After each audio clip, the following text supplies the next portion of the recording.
এই কোরআন পড়ানো হয় কোথায় বলে? কওমি মাদ্রাসায়। আল্লাহর নবী বলেন, ক্বালা রাসূলুল্লাহ সাল্লাল্লাহু আলাইহি ওয়াসাল্লাম, তালাবুল ইলমি ফরিদাতুন আলা কুল্লি মুসলিম। আল্লাহর নবী বলেন, প্রত্যেকটা নর নারীর জন্য ইলমে দ্বীন শিক্ষা করা ফরজ। হাফেজ হওয়া ফরজ না, আলেম হওয়া ফরজ না, মুফতি মুহাদ্দিস শাইখুল হাদিস হওয়া ফরজ না রে ভাই।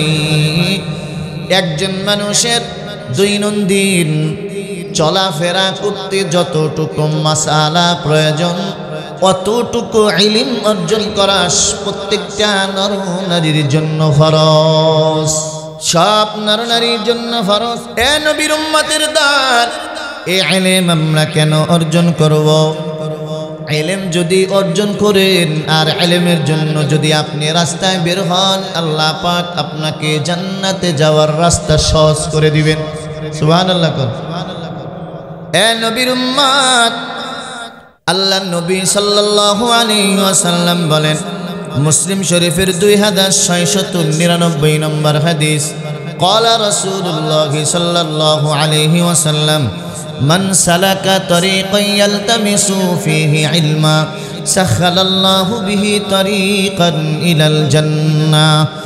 আল্লাহর নবী বলেন, যে ব্যক্তি ইলম অর্জনের জন্য রাস্তা দিয়ে চলে, রাস্তায় বের হয়, ইলম শিক্ষা করার জন্য বাসা থেকে তুমি মাদ্রাসায় রওনা হও, এই যে মাদ্রাসায় যাওয়ার জন্য বাসা থেকে রওনা হয়ে গেলা, দুনিয়া পাওয়ার জন্য না, ইলম পাওয়ার জন্য। ইলম কার বলে? আল্লাহর।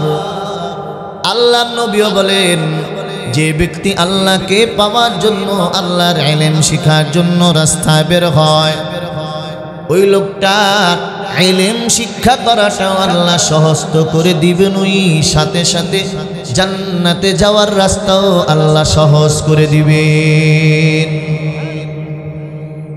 এ নবীর উম্মতের দল, ইলম এটা অনেক বড় দামি এক সম্পদ। দুনিয়ার সব কিছু বন্টন হতে পারে, টাকা পয়সা বন্টন হয়, ঘর বাড়ি বন্টন হয়, সম্পদ বন্টন হয়, যত ব্যাংক ব্যালেন্স আছে, ঘর বাড়ি আছে, দালান কোঠা আছে, সব কিছু বন্টন হয়ে যাবে। কিন্তু ইলম এমন একটা জিনিস, এই ইলম কোনোদিন বন্টন হয় না। ইলম কবর পর্যন্ত আপনার সঙ্গী। এই কোরআন নাজিল হওয়ার আগে কোথায় ছিল? আল্লাহ বলেন, বাল হুয়া কুরআনুম মাজিদুন ফি লাওহিম মাহফুজ। আল্লাহ পাক রব্বুল আলামিন বলেন, এই কোরআন লৌহে মাহফুজে সংরক্ষিত ছিল। লৌহ মানে একটা তক্তা, চিলেট। এই যে বাচ্চারা সকালবেলা মাদ্রাসায় নুরানিতে লেখাপড়া করে, প্রত্যেকটা ছাত্র ছাত্রীর হাতে দেখবেন কালো একটা চিলেট আছে। চিলেট আছে না নাই? যেটার উপরে তার পড়াগুলি লিপিবদ্ধ করে রাখে। আল্লাহ পাক বলেন, এই কোরআন নাজিল হওয়ার আগে কোথায় ছিল? এই কোরআন নাজিল হওয়ার আগে আল্লাহ পাক রব্বুল আলামিন একটা লৌহের ভিতরে, একটা তখ্ত, একটা চিলেটের ভিতরে সংরক্ষণ করে রেখেছিলেন। মুফাসসিরিন ইকরাম বলেন, রাইসুল মুফাসসিরিন আব্দুল্লাহ ইবনে আব্বাস রাদিয়াল্লাহু তাআলা আনহু বলেন, আল্লাহ পাক আল্লাহর নবীকে সান্ত্বনা দেওয়ার জন্য যতগুলি আয়াত নাজিল করেছেন, এর মধ্যে এই আয়াতটাই সবচেয়ে শ্রেষ্ঠ এবং দামি। ফি লাওহিম মাহফুজ। লৌহে মাহফুজ কত বড়! মুফাসসিরিন ইকরাম বলেন, এ জমিন থেকে প্রথম আসমানের দূরত্ব যত, আল্লাহ পাক সর্বপ্রথম কোরআনে কারীম জি লৌহের ভিতরে লিপিবদ্ধ করেছিলেন, ওই লৌহটা হলো 500 বছরের রাস্তা। আসমান থেকে জমিনের দূরত্ব যত, ওই তখ্তটা, চিলেটটাও আসমান থেকে জমিনের দূরত্ব এত লম্বা। এ নবীর উম্মত, এই লৌহের ভিতরে আল্লাহ পাক রব্বুল আলামিন কোরআন লিপিবদ্ধ করার আগে কি লিখে রেখেছিলেন? মুফাসসিরিন ইকরাম বলেন আল্লাহ পাক কোরআন লেখার আগে ওইখানে লিখে রেখেছিলেন ইন্নী আনাল্লাহ লা ইলাহা ইল্লা আনা, আমি হইলাম আল্লাহ, আমি ছাড়া অন্য কোনো ইলাহ নাই। মুহাম্মাদুর রাসূলি, মুহাম্মদ সাল্লাল্লাহু আলাইহি ওয়াসাল্লাম আমি আল্লাহ পাকের রাসূল। আল্লাহ বলেন মান ইসতাসলামা লিকাযাই, যে বান্দা আমার ফয়সালাকে মেনে নিবে, ওয়া সাবারা আলা বালাই, আমি আল্লাহ পাক যে বিপদ দিব বিপদে যে ধৈর্য ধারণ করবে, ওয়া শাকারা নি'মাই, আমার নিয়ামতের শুকরিয়া যারা আদায় করবে, আল্লাহ পাক রব্বুল আলামিন বলেন কাতাবতুহু সিদ্দিকা, আমি ওই বান্দার নাম সিদ্দিক সত্যবাদীদের লিস্টিতে লিপিবদ্ধ করে দিব। ওয়া বাআসতুহু মিনাস সিদ্দিকিন, হাসরের ময়দানে যখন আল্লাহর আদালতে দাঁড়াইবা, সত্যবাদীরা আল্লাহর সামনে দাঁড়াইবে, ওই মানুষগুলোকে আল্লাহ পাক রব্বুল আলামিন হাসরের ময়দানে সত্যবাদীদের দলভুক্ত করে আল্লাহর সামনে হাসর করাবে। আল্লাহ বলেন ওয়ামান লাম ইস্তাসলিম লিকাযাই, আজ যে ব্যক্তি আমার ফয়সালা মেনে নিবে না, ওয়ালাম ইয়াসবির আলা বালাই, আমার বিপদে যারা ধৈর্য ধারণ করবে না, ওয়ালাম ইয়াশকুর নি'মাই, আমার নিয়ামতে শুকরিয়া আদায় যারা করবে না, ফাল্যাত্তাখিয ইলাহান সিওয়া, সে যেন আমি আল্লাহ ছাড়া অন্য কোনো ইলাহকে গ্রহণ করে নিল। কোরআন লৌহে মাহফুজে লেখার আগে আল্লাহ পাক এই কথাগুলো ওই জায়গায় লিখে রেখেছেন। এরপরে আল্লাহ পাক রব্বুল আলামিন কোরআন লৌহের ভিতরে আল্লাহ পাক রব্বুল আলামিনের তৈরি নূরের একটা কলম দিয়া আল্লাহ পাক ওইখানে 30 পারা কোরআন লিপিবদ্ধ করে রেখেছেন। এ নবীর উম্মত, কোরআন নাজিল হওয়ার উদ্দেশ্য আল্লাহ পাক কোরআন কেন নাজিল করেছেন? আমাদের ভারতবর্ষের বড় একজন আলেম আল্লামা শাহ ওয়ালিউল্লাহ মুহাদ্দিস দেহলভী রাহমাতুল্লাহি আলাইহি কোরআন নাজিল হওয়া 3টা কারণ বর্ণনা করছেন। 1 নাম্বার তাহযীবুন নুফুসিল বাশারিয়া, মানুষের অন্তরকে পবিত্র করার জন্য আল্লাহ পাক কোরআন নাজিল করছেন। 2 নাম্বার ওদামুল হাকাইদিল বাতিলা, মানুষের যে একটা ভ্রান্ত আকীদা আছে, মতবাদ আছে, এই ভ্রান্ত আকীদাকে দূর করার জন্য আল্লাহ পাক কোরআনে কারীম নাজিল করছেন। 3 নাম্বার নাফিউল আমানিল ফাসিদা, মানুষগুলো মন গড়া অনেকগুলো ইবাদত করে থাকে যেটা কোরআন সুন্নাহ এলাও করে না। এই ইবাদত থেকে মানুষগুলোকে দূরে রাখার জন্য আল্লাহ পাক কোরআনে কারীম নাজিল করেছেন। কোরআন নাজিল হয় 2 ভাবে, ইতিহাস অনেক লম্বা, আমি সংক্ষেপে বলি। 2 ভাবে কোরআন নাজিল হয়। ওই লৌহে মাহফুজ যেখানে আল্লাহ পাক কোরআনটা লিখে রাখছেন, ওই লৌহটা হলো উপরের আংটাটা এইভাবে আল্লাহ পাকের আরশের সাথে বাঁধানো, নিচের পাশ একজন ফেরেশতার কোলের উপরে এইভাবে রাখা। ওই ফেরেশতার নাম হলো মাতুরিউন। মুফাসসিরিন ইকরাম বলেন আল্লাহ পাকের আরশের ডান পাশে ওই লৌহটা ঝুলায় রেখেছিলেন আল্লাহ। প্রতিদিন 360 বার আল্লাহ পাকের কুদরতি নজর ওই লৌহে মাহফুজের দিকে দেয়। ওখান থেকে আল্লাহ কোরআন নাজিল করেছেন দুই ভাবে। রমজান মাসে শবে কদরের রাত, শবে কদরের রাতে আল্লাহ পাক লৌহে মাহফুজ থেকে পুরা 30 পারা কোরআন দুনিয়ার প্রথম আসমানে নাজিল করেছেন।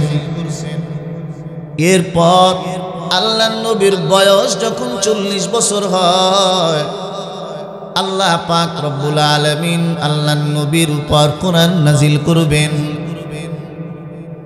আল্লাহ পাক রব্বুল আলামিন আসমানি শ্রেষ্ঠ কিতাব দুনিয়ার শ্রেষ্ঠ মানুষের উপর নাজিল করবেন। কেন বা নাজিল করবেন? আল্লাহ বলেন, কিতাবুন আনজালনাহু ইলাইকা লিতুখরিজান নাসা মিনাজ যুলুমাতি ইলান নূর। আল্লাহ বলেন, এটা এমন এক কিতাব যা আমি আসমান থেকে আপনার উপর নাজিল করেছি। ও পয়গম্বর, আমি এই কোরআন কেন নাজিল করলাম? মানুষগুলোকে যেন আপনি অন্ধকার থেকে আলোর দিকে আনতে পারেন।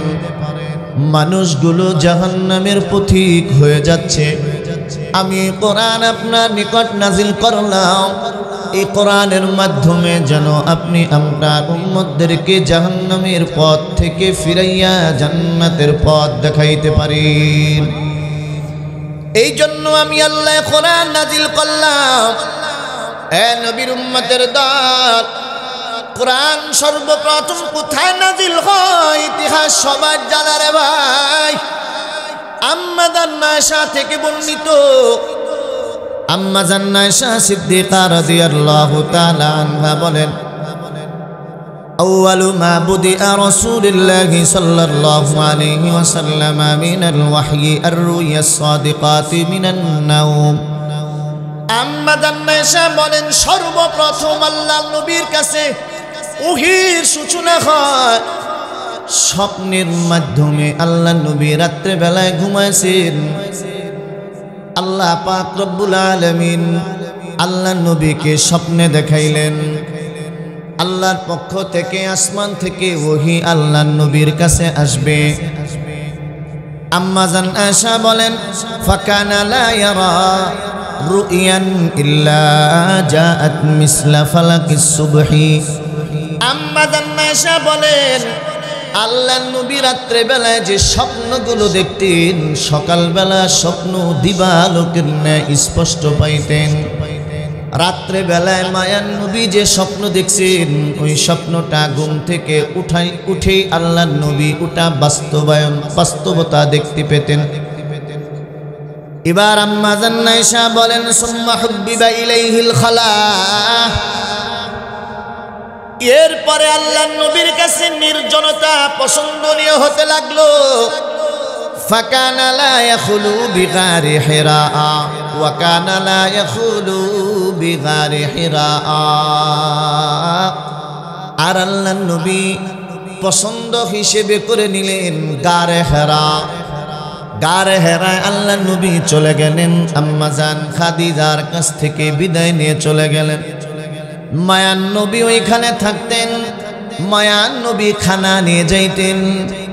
মাঝে মাঝে আম্মা জান খাদিজাও আল্লাহ নবীকে খানা দিয়ে আসতেন গারে হেরায়।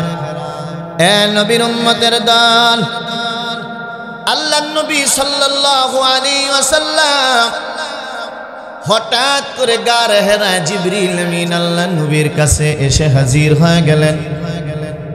জিবরিল আমিন আল্লাহ নবীর কাছে এসে বলতেছেন, ইকরা। আল্লাহ নবী বলেন, মা আনা বিকারিন, আমি তো পড়তে পারি না। জিবরিল আমিন আল্লাহ নবীকে সিনার ভিতরে নিয়ে চাপ দিলেন, জড়ায় ধরলেন। চাপ দিয়ে যখন ছেড়ে দেয়, জিবরিল আমিন বললেন, ইকরা, আপনি পড়েন। আল্লাহ নবী বললেন, মা আনা বিকারিন, আমি তো পড়তে পারি না। এইভাবে আল্লাহ নবীকে জিবরিল আমিন 3 বার জিবরিলের সিনার ভিতরে নিয়ে চাপ দিলেন। সর্বশেষ যে চাপটা দেয়, আল্লাহ নবী নিজে বর্ণনা করেন, মনে হয় আমার ভিতর থেকে রূহটা বের হতে যাচ্ছে, এমন একটা পরিবেশ সৃষ্টি হয়ে গেছে, এত জোরে চাপ দিছে। জিবরিল আমিন আল্লাহর নবীকে তৃতীয়বার যখন চাপ দিছেন, চাপ দিয়ে যখন ছেড়ে দেয়, জিবরিল আমিন বললেন ইকরা। আল্লাহর নবী আল্লাহ পাকের কুদরত, সাথে সাথে মায়ের নবীর জবান দিয়ে কোরআন আল্লাহ বের করে দিলেন, ইকরা বিসমি রাব্বিকাল্লাযী খালাক। ও নবী আপনি পড়ুন আপনার প্রভুর নামে যিনি আপনাকে সৃষ্টি করেছেন। খালাকাল ইনসানা মিন আলাক, যিনি মানুষ সৃষ্টি করেছেন জমাট রক্ত থেকে। ইকরা ওয়া রাব্বুকাল আকরাম, পড়েন আপনার প্রভুর নামে যিনি সম্মানী। আল্লাযী আল্লামা বিল কলম, যিনি কলম দ্বারা শিক্ষা দিয়েছেন। আল্লামাল ইনসানা মা লাম ইয়ালাম, আল্লাহ পাক মানুষগুলোকে এমন জিনিস শিক্ষা দিয়েছেন যা ইতিপূর্বে কখনো শেখে নাই। এইভাবে সর্বপ্রথম 5টি আয়াত নাজিল হয়। আল্লাহর নবী দৌড়ে চলে গেছেন বিবি খাদিজার কাছে, ডাক দিয়ে বলে জাম্মিলুনি, ও খাদিজা আমাকে চাদর দিয়ে ঢেকে দাও। আম্মা জান খাদিজা আল্লাহর নবীকে চাদর দিয়ে ঢেকে দেয়। মায়ার নবীর শরীরে কম্পন উঠে গেছে। এই 5টা আয়াত নাজিল হওয়ার পর থেকে নিয়ে টোটাল 3 বছর আর ওহী আসে না, আল্লাহর পক্ষ থেকে কোরআন নাজিল হয় না, ওহী বন্ধ হয়ে গেছে। হঠাৎ করে আল্লাহর নবী বলেন ফাবাইনামা আনা আমশি সামিতু সাউতাম মিনাস সামা।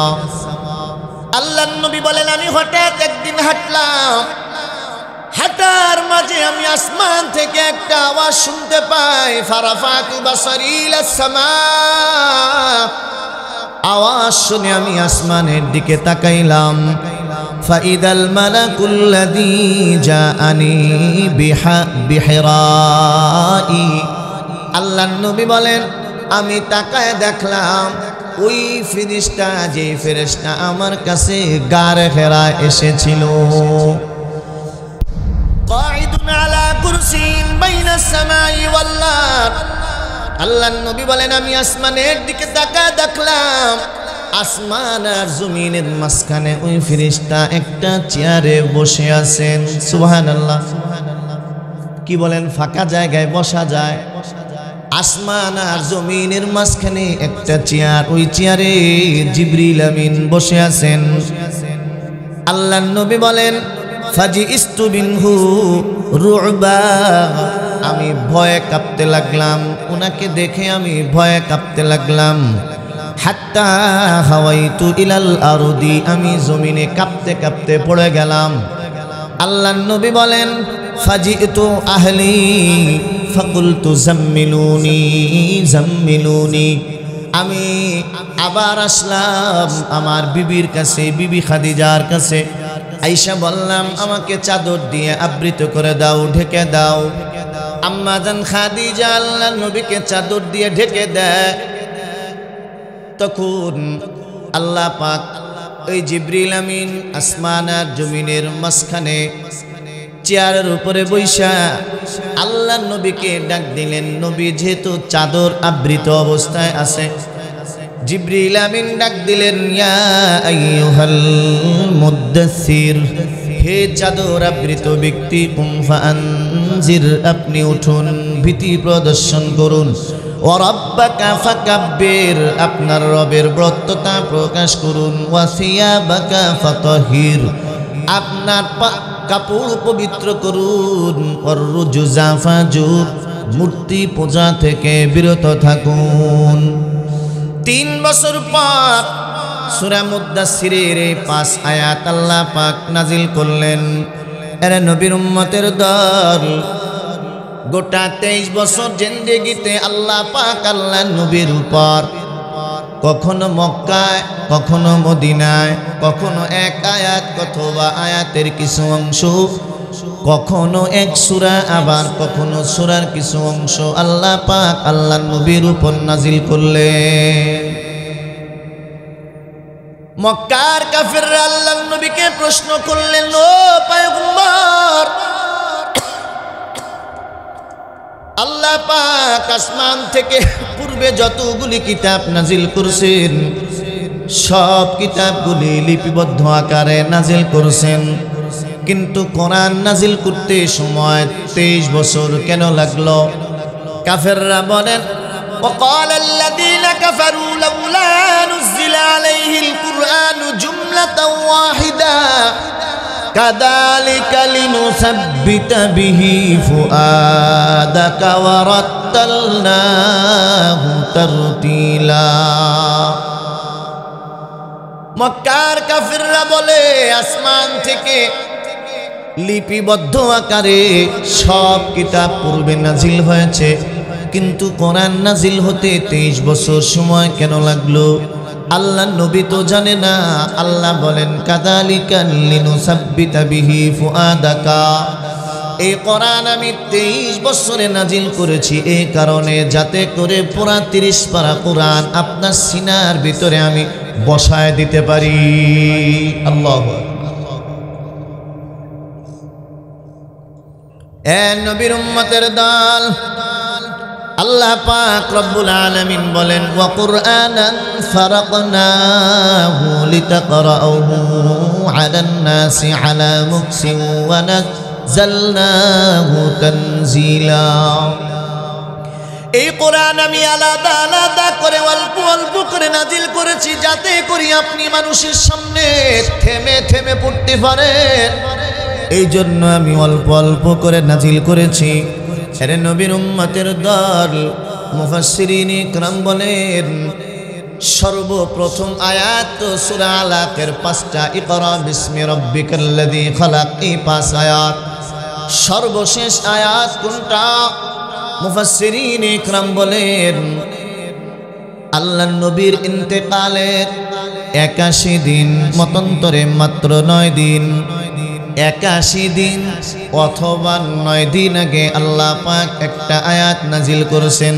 আল্লাহ বলেন, ওয়াত্তাকু ইয়াওমান তুরজাউনা ফীহি ইলাল্লাহি সুম্মা তুওয়াফফা কুল্লু নাফসিন মা কাসাবাত ওয়া হুম লা ইউজলামুন। আল্লাহ বলেন, তোমরা ওই দিনকে স্মরণ করো যেই দিন আমি আল্লাহর কাছে তোমরা ফিরে যেতে হবে। দুনিয়ায় থাকার জন্য আল্লাহ পাক পাঠাই নাই, কবরে আমাদের সবার চলে যাওয়া লাগবে রে ভাই।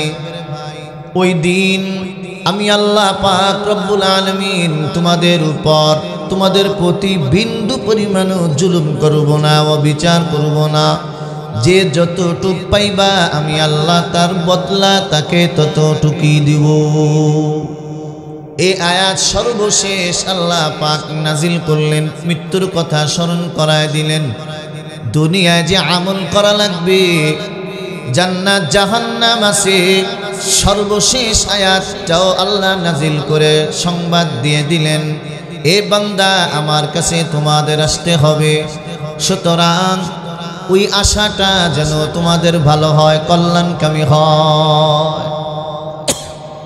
এ নবীর উম্মতের দল, আল্লাহ পাক রব্বুল আলামিন আয়াত নাজিল করেছেন, ইউদিল্লু বিহি কাসীরান ওয়া ইয়াহদি বিহি কাসীরা ওয়া মা ইউদিল্লু বিহি ইল্লাল ফাসিকিন।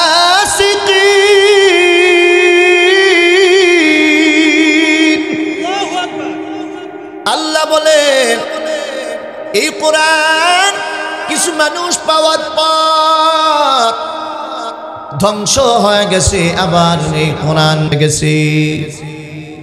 আল্লাহর নবী আয়াতের ব্যাখ্যা হাদিস বর্ণনা করছেন, ইন্নাল্লাহা ইয়ারফাউ বিহাদাল কিতাবি আকওয়ামা ওয়া ইয়াদউ বিহি আখারিন।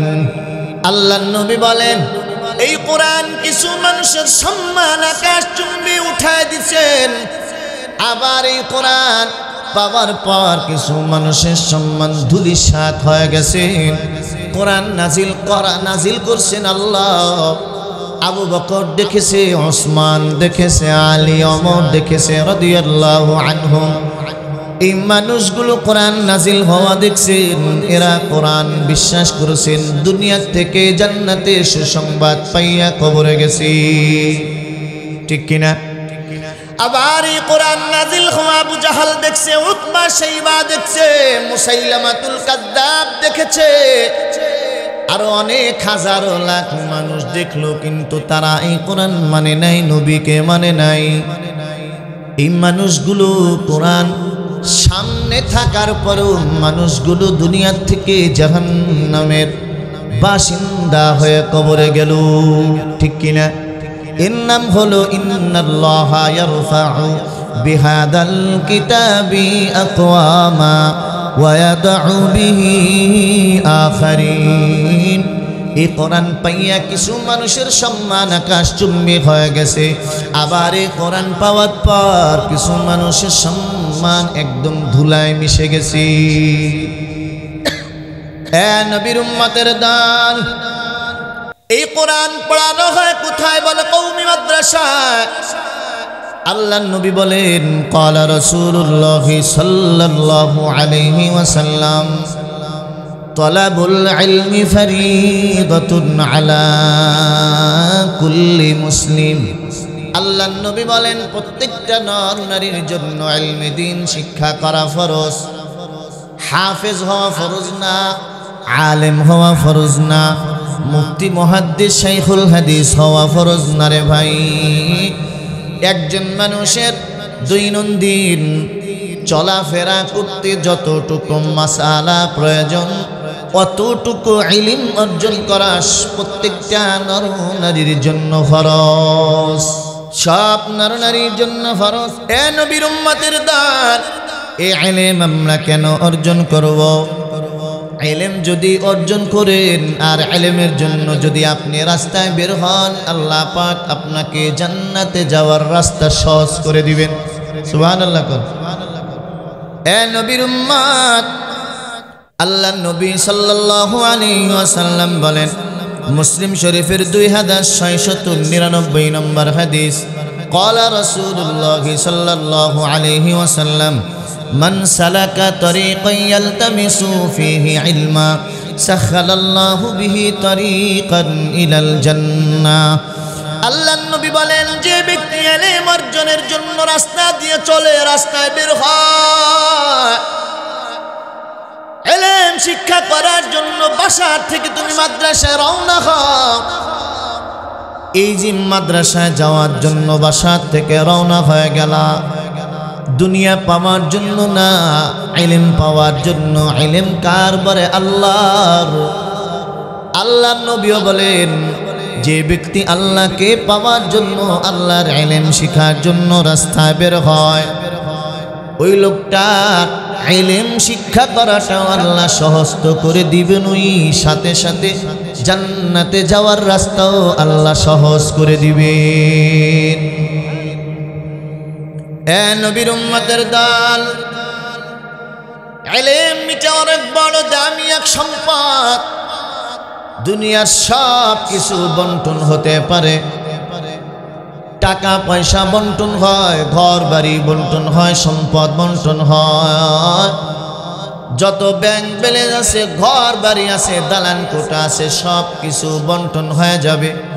কিন্তু ইলম এমন একটা জিনিস, এই ইলম কোনোদিন বন্টন হয় না। ইলম কবর পর্যন্ত আপনার সঙ্গী। যদি হয় ওই ইলমটা আসমানি ইলম, আসমানি ইলম বলা হয় ইলমে ওহী।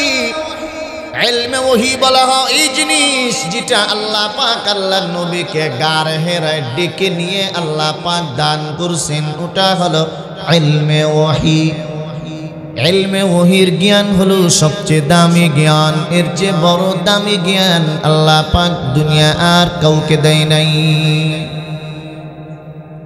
এ নবীর উম্মতের দল, আল্লাহর নবী সাল্লাল্লাহু আলাইহি ওয়াসাল্লাম বলেন, ইবনে মাজাহ 252 নম্বর হাদিস, মান তাআল্লামা ইলমান মিম্মা ইবতাগা বিহি ওয়াজহুল্লাহি লা ইয়াতাআল্লামুহু ইল্লা লিয়ুসিবা বিহি আরাজাম মিনাদ দুনিয়া লাম ইয়াজিদ আরাফাল জান্নাতি ইয়াওমাল কিয়ামাতি ইয়ানি রিহাহা। এ নবীর উম্মতের দল, আল্লাহর নবী বলেন যে ইলম শিক্ষা করলে আল্লাহকে পাওয়া যায়, যে ইলম শিক্ষা করলে আল্লাহকে পাওয়া যায়, ওই ইলম যদি দুনিয়া কামানোর জন্য মানুষ অর্জন করে, মাদ্রাসায় পড়াইলে মাস গেলে বেতন পাওয়া যাবে, ওয়াজ করলে টাকা পাওয়া যাবে, ইমামতি করলে টাকা পাওয়া যাবে, আলেম হইলে মানুষের কাছে সম্মান পাওয়া যাবে, এমন চিন্তা চেতনা ধারণা যদি কারো থাকে, আল্লাহর নবী বলেন ওই ব্যক্তি জান্নাত তো দূরের কথা, জান্নাতের ঘেরানো কোনোদিন পাবে না। যারা ছেলে সন্তানদেরকে মাদ্রাসায় দিছেন, নিয়ত যদি খারাপ থাকে সহি নিয়ত করেন, একমাত্র আল্লাহর ইলম শিক্ষা করার জন্য দিলাম, আমার ছেলে বড় আলেম হবে, আমার ছেলে সমাজে মানুষদেরকে ওয়াজ নসিহত করে শোনাবে, এমন চিন্তা চেতনা কারো যদি না থাকে, একমাত্র ইলম শিখতেছি আল্লাহর জন্য, আল্লাহ পাক আমার এই ইলম দ্বারা দুনিয়ার মানুষ উপকার লাভ করবে, এই দোয়াই আল্লাহ পাকের কাছে করা লাগবে। মাদ্রাসার ছাত্র যারা আছে এদেরও আল্লাহ পাকের উদ্দেশ্যে একমাত্র ইলম অর্জন করা লাগবে। এ নবীর উম্মতের দল, ইলম আল্লাহ সবাইকে দেয় না, নিয়তের ভিতরে যাদের গরমিল আছে তাদেরকে আল্লাহ পাক ইলম দেয় না। আল্লাহ পাক তো দিলের খবর জানেন। আল্লাহর নবী বলেন ইন্নাল্লাহা লা ইয়ানজুরু ইলা সুওয়ারিকুম ওয়া আমওয়ালিকুম ওয়ালাকিন ইয়ানজুরু ইলা কুলুবিকুম ওয়া আমালিকুম। আল্লাহর নবী বলেন আল্লাহ পাক তোমাদের চেহারা কার আকৃতি দেখবেন না, কে টাকাওয়ালা কে গরিব এটা দেখবেন না, আল্লাহ কে লম্বা কে খাটো কে সুন্দর কে কালো এটা আমার আল্লাহ দেখে না। আল্লাহ দেখেন দুইটা জিনিস, এক নাম্বার হলো তোমার দিল, দুই নাম্বার হলো তোমার আমল। সুতরাং মানুষ জবান দিয়ে যেটা প্রকাশ করে ওটা আগে অন্তরে জাগ্রত হয়। এই অন্তরের কথা মানুষ যদি প্রকাশ না করে দুনিয়ার কোনো মানুষ বোঝে না, কিন্তু অন্তরে আছে এখনো প্রকাশ করে নাই, ওই অন্তরেরটাও জানেন একমাত্র আমার আল্লাহ। আমি কি কারণে ইলমে দ্বীন অর্জন করতে আসছি, কি জন্য আমি মাদ্রাসায় ভর্তি হইলাম, কি জন্য রাসূলের হাদিস পড়তে আসলাম, এটা দুনিয়ার মানুষ যদি নাও জানে, একজন জানে, তিনি হলেন আমার আল্লাহ। এই জন্য নবীর উম্মত আল্লাহ রাসূল সাল্লাল্লাহু আলাইহি ওয়াসাল্লাম বলেন, মুসনাদে আহমদের 1947 নম্বর হাদিস, قال رسول الله صلى الله عليه وسلم إن الذي ليس في جوفه شيء من القرآن كالبيت الخرب। আল্লাহ নবী বলে উম্মত, এই যে আপনাদের এলাকায় যদি মনে করেন সুন্দর একটা বিল্ডিং আছে, ওই বিল্ডিংয়ে 5 বছর হয়ে গেল একজন মানুষও থাকে না, 5 বছরে যদি বিল্ডিংয়ে কেউ না ঢোকে, তালা যদি কেউ না খোলে, ভূত পিশাচ শয়তান জিন ওই ঘরের ভিতরে বসবাস করবে, ঠিক কিনা? আল্লাহর নবীও বলে ঠিক, যেই মানুষের অন্তরের ভিতরে সিনার ভিতরে কোরআন থাকে না, শুধুই কি কোরআন বলে না, না শাইউম মিনাল কুরআনি কাল বাইতিল খারিব। মিন এটা মিনে তাবিজিয়া অর্থাৎ অল্পের জন্য ব্যবহার হয়। আল্লাহ নবী বলেন কোরআনের কোনো অংশ যদি তার সিনার ভিতরে না থাকে, ওই সিনার ভিতরে সিনাটা শয়তান দখল করে নেয়। যে সিনার ভিতরে কোরআনের কোনো অংশ নাই, ওই সিনার ভিতরে কে আছে? কথা বলেন, শয়তান। আবু হুরায়রা রাদিয়াল্লাহু তাআলা আনহু বলে, উম্মত, যে ঘরের ভিতরে কোরআনে কারীমের তিলাওয়াত হয়, ওই ঘরে শয়তান থাকে না, ফেরেশতা থাকে। আর যেই ঘরে কোরআন তিলাওয়াত হয় না ওই ঘরে শয়তান থাকে, ফেরেশতা চলে যায়। কোরআন তো সবার ঘরে আছে, পড়ে কয়জন? ঠিক কিনা? এই জন্য নবীর উম্মত সাবধান হয়ে যান, কোরআনকে দুনিয়া থেকে বন্ধু বানান। কোরআন আপনার মাথার পাশে এসে দাঁড়ায় যাবে। আল্লাহর নবী বলেন, ইবনে মাজাহ 258 নম্বর হাদিস, ক্বালা রাসূলুল্লাহ সাল্লাল্লাহু আলাইহি ওয়াসাল্লাম, মান তালাবাল ইলমা লিগাইরিল্লাহ আও আরাদা বিহি গায়রাল্লাহ ফালয়াতাবাওয়া মাকআদাহু মিনান নার। আল্লাহর নবী বলেন, যদি কোনো মানুষ ইলম অর্জন করে দুনিয়া কামানোর জন্য অথবা আল্লাহ ছাড়া অন্য কোনো জিনিসকে পাওয়ার জন্য ইলম অর্জন করে, আল্লাহর নবী নিজেই বলছেন আমার ওই উম্মত, ওই আলেম, ওই ছাত্র নিজেই তার ঠিকানা জাহান্নাম বানায় নিল। এ নবীর উম্মত, মাদ্রাসার আলেম বলছিলাম ইলমে ওয়াহি। কারণ এই যে স্কুল কলেজে যারা লেখাপড়া করেন, আমার থেকে বাস্তব একটা থিওরি নেন। সর্বপ্রথম যে ক্লাস 1-এর বই লেখছে সে কিন্তু নিজের মেধা খাটাইয়ে লেখছে। কথা কন। সর্বপ্রথম যে ক্লাস 1-এর বই লেখছে তার বাস্তব অভিজ্ঞতার আলোকে তিনি লেখছেন। তাহলে বোঝা গেল ক্লাস 1-এর পরে আসছে ক্লাস 2-র বই। তো ক্লাস 2-র বই যে লেখছে সে ক্লাস 1 পাস, ক্লাস 2-র বই যে লেখছে সে ক্লাস 1 পাস, ক্লাস 3-র বই যে লেখছে সে ক্লাস 2 পাস, ক্লাস 4-এর বই যে লেখছে সে ক্লাস 3 পাস, ক্লাস 5-এর বই যে লেখছে সে ক্লাস 4 পাস। আমার সাথে কি একমত? অবশ্যই একমত হবেন। কিন্তু কওমি মাদ্রাসায়, নুরানি মাদ্রাসায় যা পড়ানো হয় মানব রচিত বই না, এগুলো স্বয়ং আল্লাহ পাক আল্লাহর নবীর উপর নাজিল করছেন। শিক্ষা জাতির মেরুদণ্ড, স্কুল কলেজের শিক্ষা জাতির মেরুদণ্ড হতে পারে না। শিক্ষা জাতির মেরুদণ্ড কোন শিক্ষা? ওটা হলো ইলমে ওয়াহির শিক্ষা। যে শিক্ষা আল্লাহ পাক আল্লাহ নবীকে গারে হেরায় ডেকে আদর করে সম্মান করে দিছে, এটা বলা হয় শিক্ষাই জাতির মেরুদণ্ড। এ নবীর উম্মতের দল, এবার আল্লাহর নবী বলেন, ইবনে মাজাহ 215 নম্বর হাদিস, ক্বালা রাসূলুল্লাহ সাল্লাল্লাহু আলাইহি ওয়াসাল্লাম, ইন্না লিল্লাহি আহলিনা মিনান নাস। ক্বালু মান হুম ইয়া রাসূলাল্লাহ? قال أهل القرآن هم أهل الله وخاصته। আল্লাহর নবী বলেন, উম্মত, আল্লাহ পাক রব্বুল আলামিনের পরিবারভুক্ত কিছু লোক আছে। আমরা মা বাবা ছেলে মেয়ে নিয়ে একটা পরিবার, একটা ফ্যামিলি। কিন্তু আল্লাহর নবী বলে না না, আল্লাহ পাকের পরিবারের কিছু লোক এই পৃথিবীতে আছে। সাহাবায়ে কেরাম প্রশ্ন করলেন, ক্বালু মান হুম ইয়া রাসূলুল্লাহ?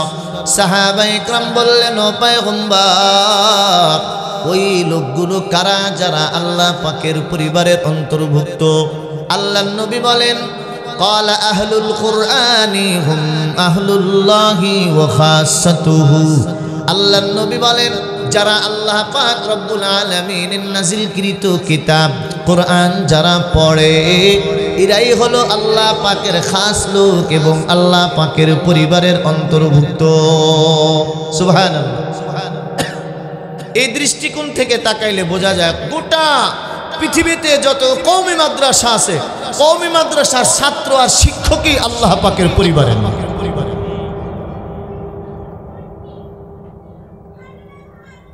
এমন কোন একটা টাইম পার হইতেছে না যেই টাইমটা কওমি মাদ্রাসায় পড়া হইতেছে, কোরআন পড়তেছে। রাত 3টার সময় হেফজখানার নাবালেগ বাচ্চারা উঠে কোরআন শরীফ পড়ে। চিন্তা করছে, আমরা তখন ঘুমায় থাকি। আল্লাহ যখন মানুষকে দেওয়ার জন্য প্রস্তুত, আমরা তখন ঘুমায় থাকি। বাজার মেলে, হাট মেলে। মূল যে হাটের একটা টাইম আছে, এই টাইমটা যদি আপনি পার করেন, মাগরিবের পরে যদি আপনি হাটে যান, তো কি পাবেন? বাসার থেকে বিবিও বকা দিবে, এখন হাটে যাইতেছেন কি পাবেন? ভালো কিছু তো সব ক্রেতারা কিনে নিয়ে চলে গেছে। হ্যাঁ, কি বলেন, ঠিক কিনা? আহা,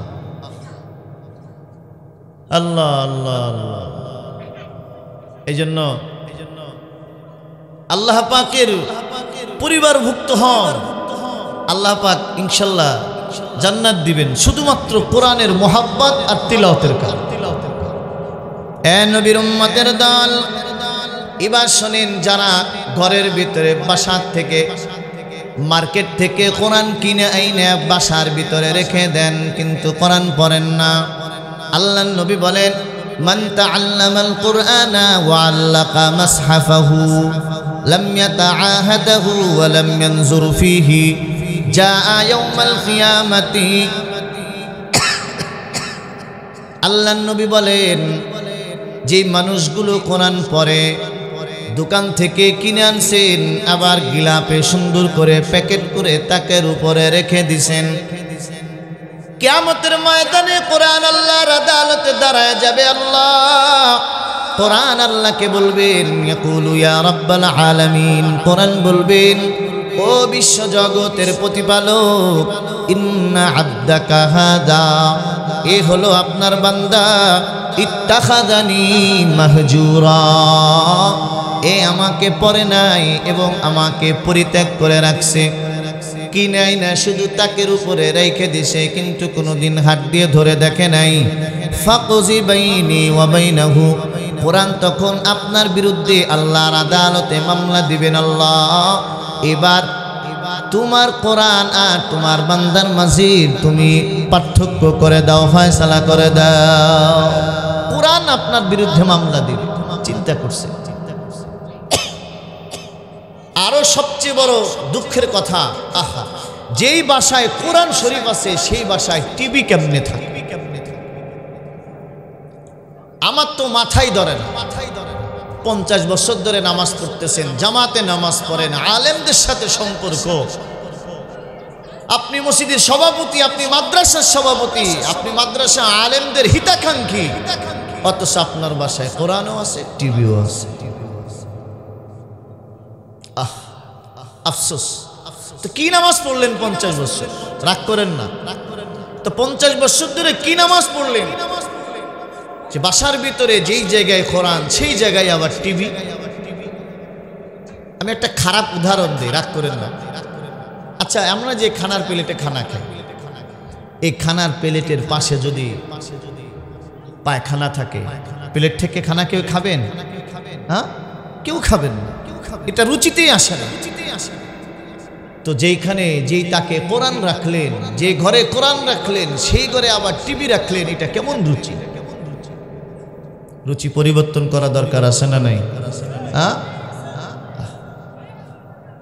অনেক নামাজি মুসল্লি তারাও বলে কোরআন পড়ে লাভ কি? আফসোস, তুমি 40 বছর নামাজ পড়ো, অথচ তুমি বলো কোরআন পড়ে লাভ কি? আহা, কেউ যদি নামাজ না পড়ে তার ঈমান যায় না, কেউ যদি রোজা না রাখে তার ঈমান যায় না, কেউ যদি বাইতুল্লাহ জিয়ারত না করে তার ঈমান যায় না, কেউ যদি কোরআন না পড়ে তার ঈমান চলে যায় না। কিন্তু কেউ যদি বলে নামাজ পড়ে লাভ কি, কোরআন পড়ে লাভ কি, হজ করে লাভ কি, সাথে সাথে তুমি বেঈমান, কোনো সন্দেহ নাই।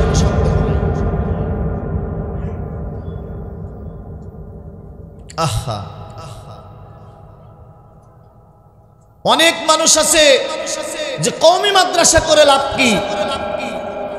আমি তাদের জন্য বলতে চাই, কওমি মাদ্রাসা করে লাভ কি? আপনি বুঝতেছেন না। যদি এদেশে যদি কোরআনের শিক্ষা না থাকতো, কওমি মাদ্রাসা না থাকতো, শুয়োরও মরে, কুকুরও মরে, সিগালও মরে, তাহলে বাংলাদেশের জনগণ শিয়াল আর কুকুরের মতো মারা লাগতো, যদি কওমি মাদ্রাসা বাংলাদেশে না থাকতো। কওমি মাদ্রাসা যদি না থাকতো তাহলে বাংলাদেশের দিন থাকতো না। আল্লাহ সবাইকে সঠিকটা বোঝার তৌফিক দান করেন। এ নবীর উম্মতের দল, আল্লাহর নবী সাল্লাল্লাহু আলাইহি ওয়াসাল্লাম বলেন ইন্না হাদিহিল কুলুবা তাসদাউ কামা ইয়াসদাউল হাদিদ। আল্লাহর নবী বলেন উম্মত ইন্না হাদিহিল কুলুবা তাসদাউ কামা ইয়াসদাউল হাদিদ। এই অন্তরের ভিতরে মরিচাকে লাগে, জং ধরে, যেমন নাকি লোহায় পানি পাওয়ার পর জং ধরে। ধরে না না ধরে? হ্যাঁ, লোহায় পানি পাওয়ার পর যেমন জং লাগে, মানুষকে আল্লাহ পাক রব্বুল আলামিন বাম স্তনের নিচে এক গোস্তের একটা টুকরো দিছে। আলা ইন্না ফিল জাসাদি লামুযগা ইযা সালুহাত সালুহাল জাসাদু কুল্লুহু ওয়া ইযা ফাসাদাত ফাসাদাল জাসাদু কুল্লুহু আলা ওয়া হিয়াল কলব। আল্লাহর নবী বলেন এই যে বাম স্তনের নিচে এক টুকরা গোস্ত আছে যার নাম হলো কলব। কলব, এই কলব যদি ভালো থাকে গোটা শরীর ভালো থাকবে, কলব যদি নষ্ট হয় গোটা শরীর নষ্ট হয়ে যাবে।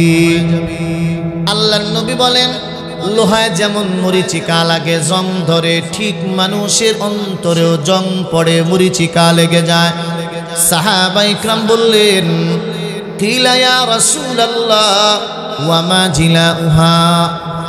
আল্লাহর নবীকে প্রশ্ন করা হলো পয়গম্বর দিলের জং কিভাবে দূর করতে হয়, নিয়মটা শিখায় দেন। আল্লাহর নবী বললেন কাসরাতু যিকরিল মাউতি ওয়া তিলাওয়াতিল কুরআন।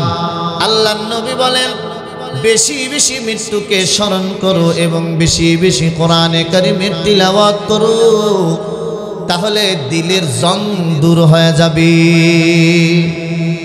যার দিল ঠিক তার সব আমল ঠিক, যার দিল ঠিক নাই তার কোনো আমল ঠিক নাই। কথা বলেন ঠিক কিনা? যার দিল ঠিক তার সব আমল ঠিক, যার দিল ঠিক হয় নাই তার কোনো আমল ঠিক হয় না। এই জন্য আগে এই জায়গা পরিষ্কার, আগে এইখানে পরিষ্কার করেন, ইনশাল্লাহ আমল করেন, আমল আল্লাহ কবুল করেন। এ নবীর উম্মতের দল, আল্লাহর নবী বলেন যে ব্যক্তি ফজরের নামাজ পড়ার পর কোরআন থেকে মাত্র 100টা আয়াত তিলাওয়াত করবে। কত আয়াত? 100টা আয়াত যদি কেউ তিলাওয়াত করে, আল্লাহর নবী বলেন গোটা দুনিয়া সম পরিমাণ সওয়াব আল্লাহ তার আমলনামায় লিখে দিবে। সুবহানাল্লাহ। ইমাম শাফি রাহমাতুল্লাহি আলাইহি ঈশান নামাজ পড়ে কোরআন শরীফ নিয়ে বসতেন, ফজরের আজান দিলে উঠতেন। আল্লাহু আকবার। ঈশান নামাজ পড়ে বসতেন আর ফজরের আজান দিলে উঠতেন। এ নবীর উম্মতের দল, আমাদের সকলের দাদা পীর, এটা কোরআন হাদিসের কথা না, আল্লাহর ওলির কথা। থানবী রাহমাতুল্লাহি আলাইহি বলেন আমাদের চার ইমামের এক ইমাম, ইমাম আহমদ বিন হাম্বল রাহমাতুল্লাহি আলাইহি আল্লাহকে 99 বার স্বপ্নে দেখছেন। আল্লাহু আকবার। কতবার? 99 বার স্বপ্নে দেখছেন ইমাম আহমদ বিন হাম্বল। 99 বার স্বপ্নে দেখছেন। একটা কথা উনি স্বপ্নে যোগে আল্লাহকে জিজ্ঞাসা করে নাই। উনি মনে মনে ভাবতেছেন আমি যদি আল্লাহকে আরেকবার স্বপ্নে দেখি, আল্লাহকে একটা কথা জিজ্ঞাসা করব। আল্লাহ পাকের কুদরত, আল্লাহ পাক রব্বুল আলামিন স্বপ্নে যোগে উনার সাথে আবার দেখা করলেন। 100 বার হয়ে গেল। সুবহানাল্লাহ। এবার ইমাম আহমদ বিন হাম্বল স্বপ্নে যুগে আল্লাহকে জিজ্ঞাসা করেন আল্লাহ কি আমল করলে আপনি আল্লাহকে পাওয়া যায়? আল্লাহর পক্ষ থেকে আওয়াজ আসছেন ক্বালা বিতিলাওয়াতি কালামি।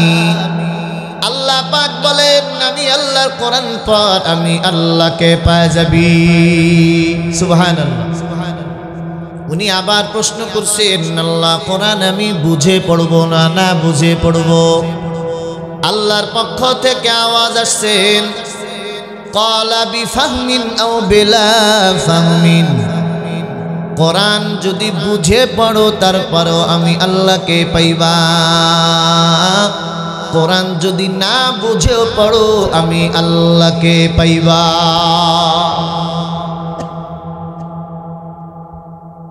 কোরআন বুঝে পড়লেও আল্লাহকে পাওয়া যাবে, না বুঝে পড়লেও আল্লাহকে পাওয়া যাবে। সমাজে একটা দল বেরিয়েছে, ওরা বলে কোরআন না বুঝে পড়লে কোনো সওয়াব নাই। কোরআন তোমার দাদা নাজিল করছে।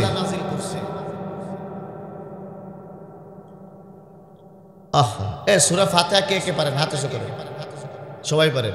মাশাআল্লাহ, হাত নামান। সূরা ফাতিহার অর্থ, সঠিক অর্থ কে কে পারেন? এক চাচা হাত উঠে, এই যে আরেক চাচা। তাহলে সূরা ফাতিহা পারে সবাই, অর্থ পারে মোটে 2 জন। মনে করেন মানুষ এনে আছে প্রায় 100। তাহলে এই যে আপনারা সূরা ফাতিহা পড়েন, গুনাহ হইতেছে আপনাদের। কথা কন। তাহলে যারা বলে যে আহলে হাদিস, ওরা বলে যে কোরআন না বুঝে পড়লে সওয়াব নাই, তাহলে ওদের কথা মানেন কে? ওরা হলো ইহুদি আর খ্রিস্টানদের দালাল। হাদিসের ভিতরে আসছে কোরআন যদি কেউ কুইতে কুইতে পড়ে, আমাকে ফরিদপুরে ঠেকে ঠেকে, আপনারা কোন কি ঠেকে ঠেকে? হ্যাঁ, কুইতে কুইতে ঠেকে ঠেকে, এই ঠেকে ঠেকেও যদি কেউ পড়ে তাতেও আল্লাহ তাকে সওয়াব দিবে। এমনি মানুষ কোরআন পড়ে না, আর তুমি ইহুদি আর খ্রিস্টানদের টাকা খাইয়া দালালি করো, মানুষগুলোকে কোরআন থেকে দূরে সরান। এদের খপ্পরে পড়বেন না, খবরদার, সাবধান।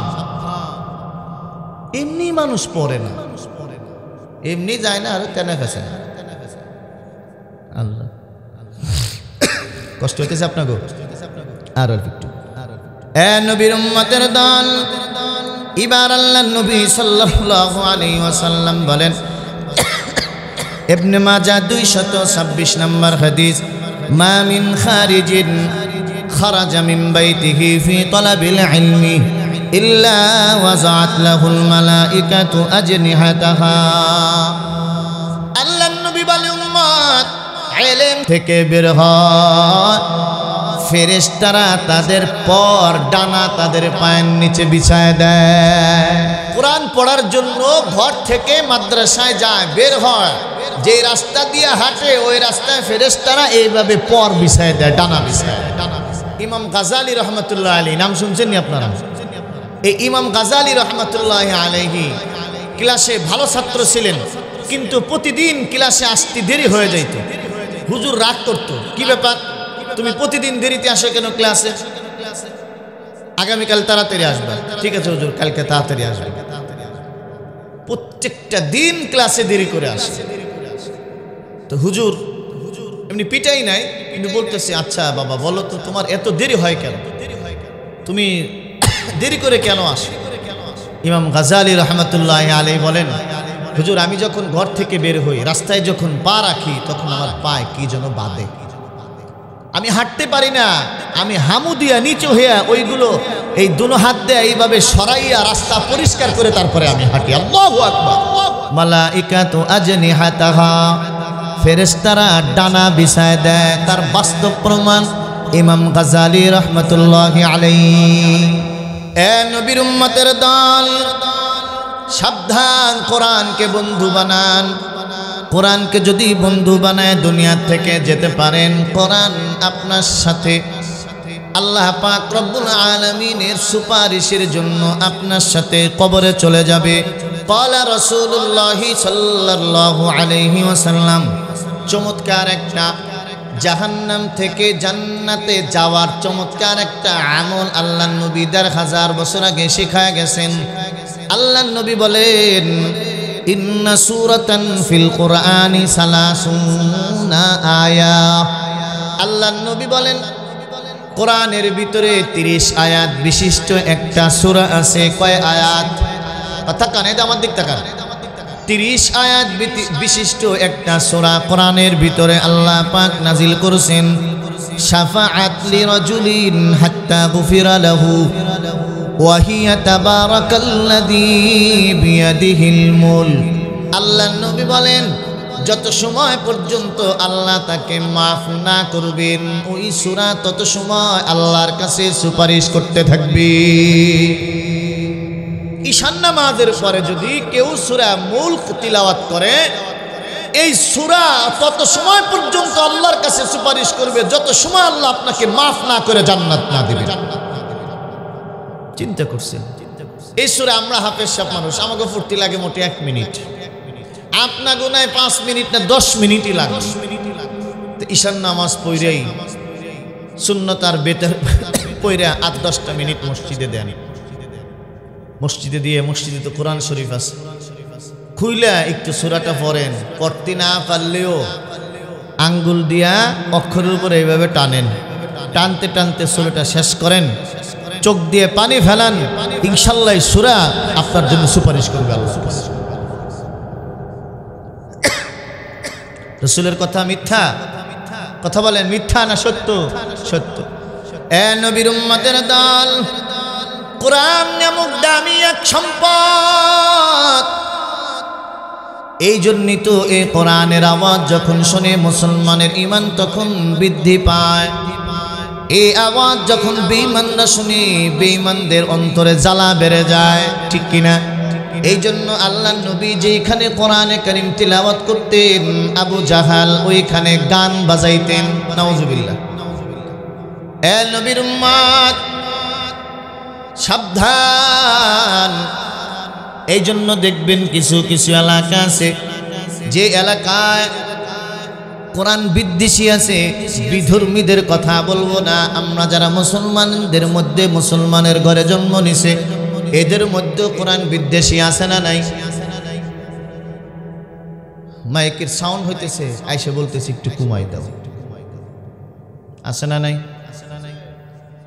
অথচ তার বাড়ির পাশে গান বাজে, যায় বলার সাহস পায় না। কথা কন। হিন্দুদের পূজা ওরা 12 মাসে 13 পূজা করে, আজ পর্যন্ত তাদের সাউন্ড কে কমাইতে কইল না। তুমি মুসলমানের বাচ্চা হইয়া ওয়াজ মাহফিলের সাউন্ড কমাইতে কও, তুমি কেমন মুসলমান?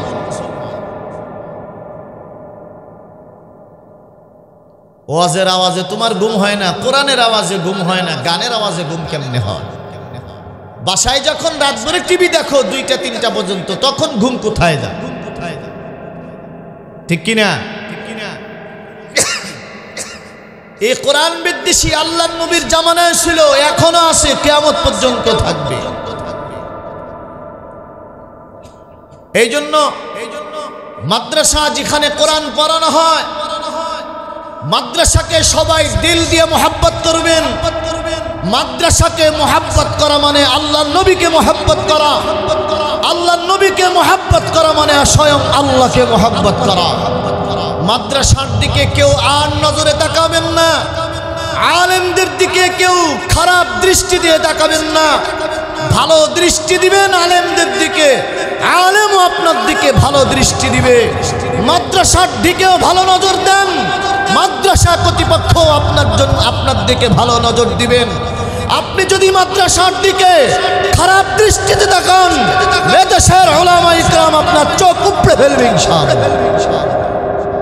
কোরআন নিয়ে কেউ সিনিবিনি খুলবেন, বেঈমান হয়ে কবরে যাবেন। যেমন আবু জাহেল কোরআন নাজিল হওয়া দেখছে, ঈমান গ্রহণ করতে পারে নাই, আল্লাহ কপালে লিখে রাখেন নাই। আপনি মুসলমান হলেও কোরআনের বিরোধিতা করার কারণে বেঈমান হয়ে আপনি আবু জাহেলের সঙ্গে হাসর নাসর হতে পারে। এই জন্য সব সময় কোরআনের পক্ষে কথা বলবেন। মাদ্রাসার একজন নাবালেগ ছাত্র এখন পর্যন্ত সে পেশাব করে পানি নিতে পারে না, ঢিলা ব্যবহার করতে পারে না, পাক না পাক বোঝে না। একজন 5 বছরের একটা সন্তান মাদ্রাসার এদেশের প্রধানমন্ত্রীর চাইতেও তার দাম আল্লাহর কাছে বেশি। কারণ সে যখন রাস্তা দিয়ে হাঁটে ফেরেশতারা ডানা বিছায় দেয়। তুমি কলেজে যাও, তোমার রাস্তায় তোমার পায়ের নিচে কি বিছায় দেয়? কিছুই বিছায় দেয়। এই জন্য কোরআন যারা পড়ায় এদেরকে মহব্বত করে। আল্লাহর নবী বলেন, খায়রুকুম মান তাআল্লামাল কুরআনা ওয়া আল্লামা। আল্লাহর নবী বলেন তোমাদের মধ্যে সবচেয়ে দামি তারা যারা কোরআন পড়ে এবং পড়ায়। তাহলে গোটা পৃথিবীতে যত কওমি মাদ্রাসা আছে এই মাদ্রাসার ছাত্র আর উস্তাদ হলো গোটা দুনিয়ার মধ্যে সবচেয়ে আল্লাহ পাকের কাছে দামি। আমি ব্যক্তিগতভাবে এটা বলি, আজ পর্যন্ত কোনোদিন শুনছেন খায়রুকুম মান কানা বিএ পাস, খায়রুকুম মান কানা আয় পাস? তোমাদের মধ্যে সবচেয়ে দামি ওই ব্যক্তি যিনি আয় পাস করে, যিনি বিএ পাস করে, এমন হাদিস কোন আলেমের জবানে শুনছেন? কিন্তু সকালবেলা ছোট ছোট বাচ্চারা মক্তব পড়ে, ওদের কাছেও জিজ্ঞাসা করবেন খায়রুকুম মান তাআল্লামাল কুরআনা ওয়া আল্লামা। এই হাদিসের অর্থ কি এই ছোট বাচ্চারা বলে দিবে। আল্লাহ পাকের কাছে সবচেয়ে দামি তোমাদের মধ্যে তারা যারা কোরআন পড়ে এবং পড়ায়। এই হাদিস সবাই শুনছেন না? কোরআনের কারণে এই যে আমার বাড়ি ফরিদপুর, ফরিদপুর জেলার সবচেয়ে বড় আলেম আমার বাবা। এই যে আমি যে এখানে আসছি, কি আমার রূপ দেখার জন্য আনছেন আপনারা? হ্যাঁ, কোরআনের কথা শোনার জন্য। কোরআন যেমন দামি, কোরআনের সাথে যে লেগে গেছে, যার সম্পর্ক হয়েছে, আল্লাহ তাকেও দামি বানায় দিয়েছে। আপনাদের মধুপুরের বিশ্বাস, আহা কত দামি, সারা বাংলাদেশের মানুষ তাকে চেনে। এই দুদিন আগে অ্যাক্সিডেন্ট করছে, আল্লাহ সুস্থতার সাথে নেক হায়াত দারাজ করেন, আমিন। আল্লাহ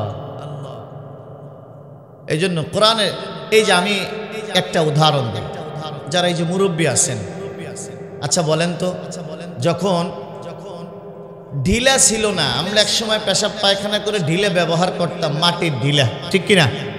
যখন বাজারে যাইতেন, দর্জি টেলারের দোকানে গিয়ে পেশাব পায়খানার প্রয়োজন হইলে টুকরা কাপড় নিয়ে আসতাম, কথা কন। আচ্ছা বলেন তো, এই যে কাপড় যেটা দিয়ে টিস্যু টয়লেটে ব্যবহার করছে, এই কাপড়টা দিয়ে যদি কোরআন শরীফের একটা গিলাপ বানান, ওটা নিয়ে কেউ আর পেশাব করতে যাবে? কথা বলেন। বরঞ্চ হাতে যত দামি জিনিস থাক, ঘরে যদি ঢুকছেন, ঢুকে যদি দেখেন যে কোরআনের গিলাপটা পড়ে আছে, ওই দামি জিনিস তাড়াতাড়ি রেখে কোরআনের গিলাপটা উঠাইয়া চুমু খাবে, ঠিক কিনা? কেন? কাপড় তো মাত্র 10 টাকা, চুমু খান কেন? কোরআনের ছোঁয়া লাগছে, কথা বলেন। আমি আরো একটা উদাহরণ দিই। এই যে বর্ষার সিজনে বৃষ্টির সময় এক ঘর থেকে আরেক ঘরে যাওয়ার জন্য যাদের বাড়ির উঠানে কাদা হয়, এই কাদা পায় না লাগে তক্তা বিছায় দেয়, কাঠ বিছায় দেয়, দেয় না? না দেয়? আপনি এই তক্তার উপরে, কাঠের উপরে পাড়াইয়া এক ঘর থেকে আরেক ঘরে যাইতেছেন, এই কাঠটা ধুয়ে যদি একটা রেহাল বানায় নেন, তখন ওটা আর বাড়াবেন কেন? কোরআনের ছোঁয়া লাগছে। এদেশের আলেমদের এত দাম কেন? আল্লাহ পাকের কাছে সম্মানী কেন? একমাত্র কোরআনের ছোঁয়া লাগার কারণে। এই জন্য আলেমের বাবা হন, হাফেজের বাবা হন। সন্তানের দামে ইনশাল্লাহ হাসরের ময়দানে আল্লাহ পাক আপনাকেও দামি বানায় দিবে। কেমনে দিবে দেখেন। ক্বালা রাসূলুল্লাহ সাল্লাল্লাহু আলাইহি ওয়াসাল্লাম, তিরমিজি শরীফের 2905 নম্বর হাদিস, মান ক্বারাআল কুরআনা ফাস্তাযহারাহু ফাআহাল্লা হালালাহু ওয়া হাররামা হারামাহু আদখালাহুল্লাহুল জান্নাহ ওয়া শাফাহু ফি আশরাতিন মিন বাইতি আহলিহি কুল্লুহুম ক্বাদ ওয়াজাবাত লাহুন নার। আল্লাহর নবী বলে, উম্মত, যে ব্যক্তি কোরআন পড়লো এবং তদ অনুযায়ী আমল করলো, হালালকে হালাল মেনে চলছে, হারামকে হারাম মেনে চলছে, কোরআন পড়ার পর, ইলমে দ্বীন শিক্ষা করার পর, অর্জন করার পর, আল্লাহ পাক যেটা করতে নিষেধ করছেন সেটা করে নাই, যা আল্লাহ পাক করার আদেশ দিয়েছেন সেটা করছে, আল্লাহ পাক রব্বুল, আল্লাহর নবী বলেন, আদখালাহুল্লাহুল জান্নাহ, আল্লাহ তো তাকে জান্নাত দিবেনই, ওয়া শাফাআহু ফি আশরাতিন মিন বাইতি আহলিহি কুল্লুহুম ক্বাদ ওয়াজাবাত লাহুন নার। আল্লাহর নবী বলেন, ওই লোকটাকে আল্লাহ পাক সুপারিশের অনুমতি দিবেন, তার ফ্যামিলির এমন 10 জন মানুষকে জান্নাতে নিতে পারবে যেই 10 জনের জন্য আল্লাহ পাক জাহান্নাম লিখে রাখছেন। সুবহানাল্লাহ। তাহলে বোঝা গেল একজন হাফেজ যে হালাল হারাম মেনে চলে সে পরিবারের এমন 10 জনকে জান্নাতে নিতে পারে যেই 10 জনের জন্য আল্লাহ পাক জাহান্নাম নির্ধারণ করে রাখছে। একজন বিএ পাস করেনওয়ালা কয়জনকে নিতে পারে? অনার্স কমপ্লিট করছেন কয়জন নিতে পারে? সে নিজে যাবে কিনা তারও ঠিক নেই, ঠিক কিনা? এই জন্য নবীর উম্মতের দল। আর 2টা হাদিস বলে শেষ করে দিচ্ছি। ক্বালা রাসূলুল্লাহ সাল্লাল্লাহু আলাইহি ওয়াসাল্লাম, মুসনাদে আহমদের 15645 নম্বর হাদিস। ক্বালা রাসূলুল্লাহ সাল্লাল্লাহু আলাইহি ওয়াসাল্লাম, মান ক্বারা আল কুরআনা ওয়া আমিলা বিমা ফিহি উলবিসা ওয়ালিদাহু তাজান ইয়াউমাল কিয়ামা যাউহু আহসানু মিন যাউইশ শামস। আল্লাহর নবী বলে, উম্মত, যে ব্যক্তি কোরআন পড়ে এবং তদ অনুযায়ী আমল করে, কিয়ামতের ময়দানে আল্লাহ পাক রব্বুল আলামিন ওই হাফেজে কোরআনের মা বাবাকে নূরের টুপি পরায় দিবে। কি পরাবে? নূরের টুপি পরাবে। ওই নূরের টুপির আলো কি পরিমাণ হবে? আল্লাহর নবী বলেন, যাউহু আহসানু মিন যাউইশ শামস, সূর্যের চাইতেও ওই টুপির আলো বেশি হবে। সুবহানাল্লাহ। এখনো যদি আপনাদের লোভ না আসে যে আমি একজন আলেমের বাবা হই, আমি একজন হাফেজের বাবা হই, তার কখন আসবে?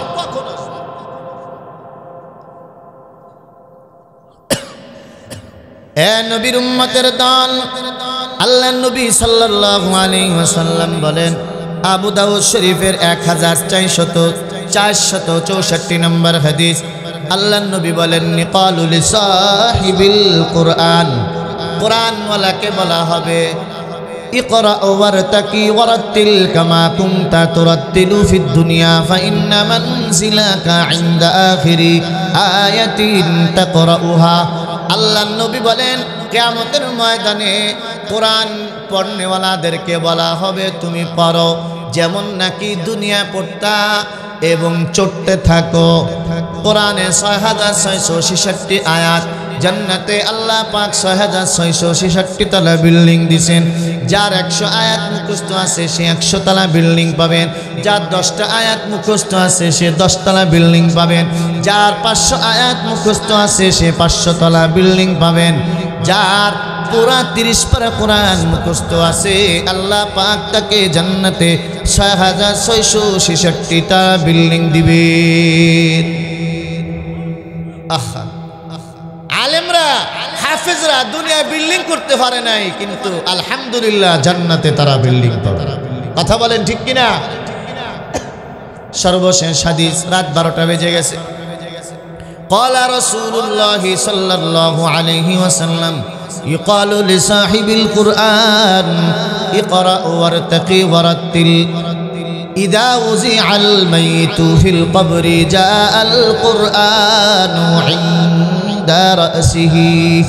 আল্লাহর নবী বলেন, মৃত্যু ব্যক্তিকে যখন কোরআনের বন্ধুকে যখন কবরে শোয়ানো হবে, সাথে সাথে কোরআন সুন্দর একটা যুবকের আকৃতি ধারণ করে কবরের মাথার পাশে এসে দাঁড়ায় যাবে। সুবহানাল্লাহ। ওই কোরআন মুনকার নাকির আসার আগে কোরআন যুবকের আকৃতি ধারণ করে দাঁড়া যাবে। কোরআন তখন মুনকার নাকিরকে বলবেন, তোমরা কারা? বলে, আমরা প্রশ্ন করার জন্য আসছি। কোরআন বলবে, আমার বন্ধুকে কষ্ট দিও না, তাড়াতাড়ি প্রশ্ন করে চলে যাও। মুনকার নাকির প্রশ্ন করে চলে যাবে, উত্তর সঠিক দিবেন আল্লাহর বান্দা। তখন কোরআনকে আল্লাহ পাক রব্বুল আলামিন বলবেন, কোরআন তুমি কেন কবরে আসছো? কোরআন বলবেন, আল্লাহ আমি তোমার লৌহে মাহফুজের কোরআন, আর এই হলো তোমার বান্দা। তোমার বান্দা তোমার কোরআনকে দুনিয়া মোহাব্বত করেছিল, আমি মোহাব্বতের টানে দুনিয়া থাকতে পারি নাই, আমার বন্ধুর কাছে কোরআনের কাছে আমি চলে আসছি। আপনাকে ওই দুহারে একটা ঘটনা, আমি তখন ছাত্র, নামাজ পড়াইতে আসছিলাম, 1 বছর খতম তারা। যেই বাড়িতে খাইছি সারাটা রমজান, যার বাড়িতে খাইছি, বাংলাদেশের পড়ালেখা শেষ করে অস্ট্রেলিয়ায় গেছে ডিগ্রি নেওয়ার জন্য। দুনিয়ায় ঢাকা যখন পড়ালেখা করছে একটা মেয়ের সাথে সম্পর্ক ছিল, এখন মেয়ের মা বাবা অন্যত্রে তারা দিয়ে দিতেছে বিবাহ।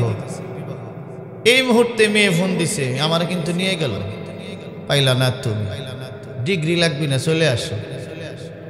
হেই পোলা বাবার এত টাকা খরচ করে বিদেশে গেছে ডিগ্রি নেওয়ার জন্য, এই টাকা পয়সা নষ্ট করে মাটি করে ডিগ্রি না নিয়ে মায়েরে নেওয়ার জন্য চলে গেছে। আমাকে দুয়ারের ঘটনা, 1 মাস 27 দিন আমি তার বাড়িতে খাইছি। তা আমি জিজ্ঞাসা করলাম, ভাই কি ব্যাপার? হ্যাঁ, মেয়ে তো আরো কত আছে, পাইতে নিত, কিন্তু এই যে আপনি বিদেশে পড়তে গেলেন, ডিগ্রিটা নিতে পারলেন না। হুজুর বুঝি নেই, কি করব, চলে আসি, প্রেমের টানে চলে আসি। কোরআন ওই রকম, বন্ধুর টানে কবরে চলে যায়। সুবহানাল্লাহ, প্রেমের টানে না, কোরআন বন্ধুর টানে চলে যাও। কোরআন আল্লাহকে বলবেন, আল্লাহ তোমার এই বান্দা শরীরে জান্নাতের পোশাক নাই, দুনিয়ায় দামি দামি পোশাক পরতো, মাত্র 3 টুকরা সাদা কাপড়ের কাপড় শরীরে পেঁচায় আসছে।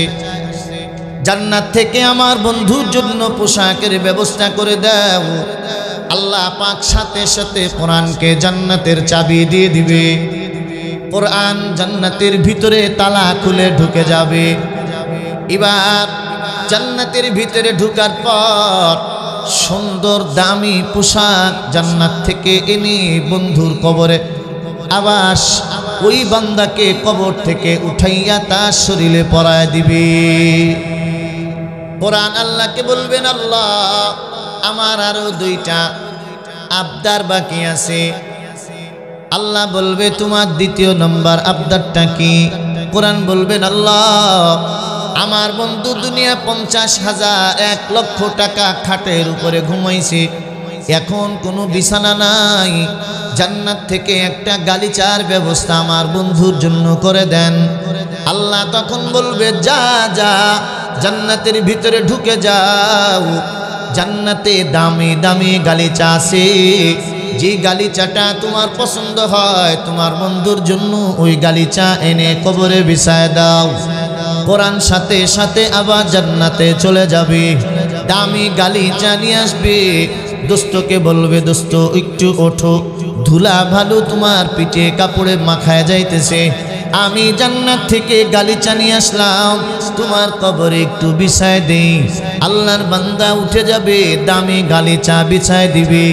কোরআন 3 নম্বর আল্লাহকে বলবেন, আল্লাহ কোন মানুষ হিসাব নিকাশ না হওয়ার আগ পর্যন্ত জান্নাতেও যাবে না, জাহান্নামেও যাবে না। আমার বন্ধু যেহেতু নেককার, আমার বন্ধু যেহেতু তোমার কোরআনকে মোহাব্বত করেছিল, তোমার কোরআনের দাবি তুমি রক্ষা করছো, এবার কোন মানুষ হিসাব নিকাশ না হওয়ার আগে জান্নাতে যেহেতু যাবে না, আমার বন্ধুর জন্য জান্নাত থেকে কবর পর্যন্ত একটা রাস্তা করে দাও, যাতে করে জান্নাতের ঘিরান আমার বন্ধুর কবর পর্যন্ত আসে।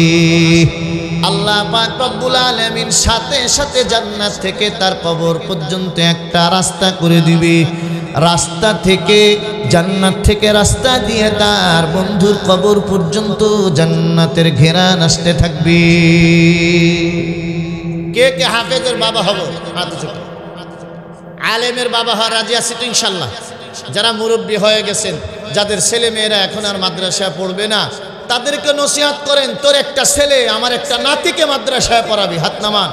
আমার নাতি যেন আমার জানাজা পড়াইতে পারে, আমার কবরের পাশে যেন যাইয়া সূরা ইয়াসিনটা তিলাওয়াত করতে পারে, এই ঘরের ভিতরে বসে যেন কোরআন পড়তে পারে, এই নসিহত করবো তো ইনশাল্লাহ। আল্লাহ সবাইকে আমাদের এই কথাগুলির উপর আল্লাহ আমাদের সবাইকে আমল করার তৌফিক দান করেন, আমাদের সবাইকে কোরআনের বন্ধু হয়ে কবরে যাওয়ার তৌফিক দান করেন, উলামা ইকরামের বন্ধু হয়ে কবরে যাওয়ার তৌফিক দান করেন। নবী বলেন, কুন আলিমান, তুমি আলেম হও, আও মুতাআল্লিমান, আলেম না হতে পারলে আলেমের ছাত্র হও, ছাত্র যদি না হতে পারো, আও মুঈনান, তুমি আলেমকে সাহায্য করো, মাদ্রাসায় সাহায্য করো, 10 টাকা কামাই করলে 2 টাকা মাদ্রাসায় দাও, তাও যদি না পারো, আও মুহিব্বান, আলেমকে মুহাব্বত মহাব্বত করো। ওয়ালা তাকুন খামেসা, খবরদার পঞ্চম নম্বর হয় না। এই চারটা তোমরা গ্রহণ করো, ইনশাল্লাহ আলেমদের সাথে আপনাদের হাসর নাসর হবে। আল্লাহ মাদ্রাসাকে কবুল করেন, আজকের মাহফিলকে আল্লাহ পাক কবুল করেন।